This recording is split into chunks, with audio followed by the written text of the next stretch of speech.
Isolation कक्षात एका व्यक्तीचा अवघ्या तासभरात मृत्यू झाल्याची घटना बुलढाणा जिल्ह्यात घडली। हार्ड अँड फास्ट तत्वावर रुग्णांचे नमुने नागपूर येथे पाठविण्यात आले। अहवाल प्राप्त झाल्यानंतर या रुग्णास कोरोनाची लागण झाल्याचं स्पष्ट झालं आहे।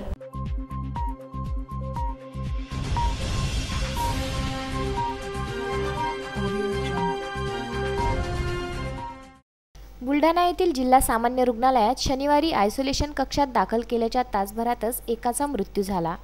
त्याचा मृत्यू कोरोना आजारानेच झाल्याचं रविवारी स्पष्ट झालं आहे। नागपूर येथील प्रयोगशाळेचा अहवाल रविवारी प्राप्त झाला असून या रुग्णाचा मृत्यू कोरोनामुळे झाल्याचं अहवालावरून स्पष्ट होत असल्याचं जिल्हा शल्यचिकित्सक डॉक्टर प्रेमचंद पंडित यांनी सांगितलं। बुलढाणा जिल्ह्यामध्ये जिल्हा सामान्य रुग्णालयामध्ये काल एक 45 वर्षाचा रुग्ण भरती करण्यात आला होता।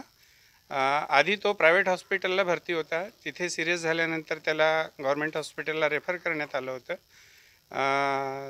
भरती केल्यानंतर 2 तासामध्येच त्याचा मृत्यू झाला।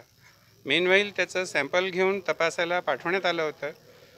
तपासणीमध्ये त्याचा सॅम्पल कोरोना पॉझिटिव्ह निघालेला आहे आणि त्याच्यानंतरची जी प्रक्रिया आहे कॉन्टॅक्ट ट्रेसिंग आणि ॲक्टिव्ह सर्वेलन्सची ती प्रक्रिया आता सुरू करण्यात आलेली आहे।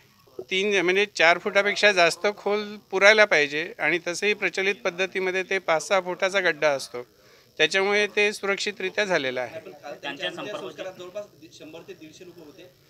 त्या लोकांचं आता आपण हे करून घेणार आहे, तपासणी करून घेणार आहे आणि त्याच्यामधले जे लोक जवळच्या कॉन्टॅक्ट्समध्ये असतील त्याचा त्याप्रमाणे आयसोलेट करण्यात येईल।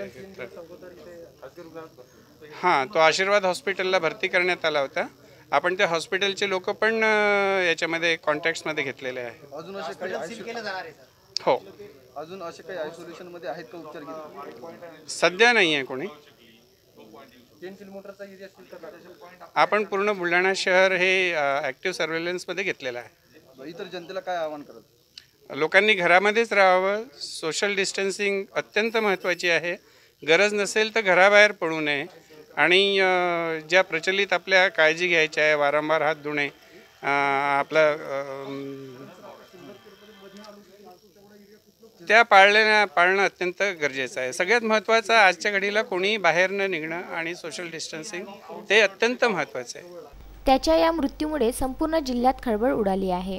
मृत पावलेल्या व्यक्तीला निमोनिया झाला होता, तो अधिक वाढल्यामुळे त्याला जिल्हा सामान्य रुग्णालयात आयसोलेशन कक्षात दाखल करण्यात आलं होतं। दरम्यान परदेश दौऱ्याची तशी या रुग्णाची कुठलीही हिस्ट्री नव्हती। या मृत व्यक्तीचे स्वॅब नमुने हार्ड अँड फास्ट तत्वावर नागपूर येथे पाठविण्यात आले।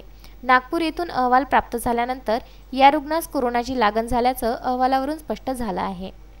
विदर्भ न्यूज करिता नांदुरा येथून पुरुषोत्तम भातुरकर।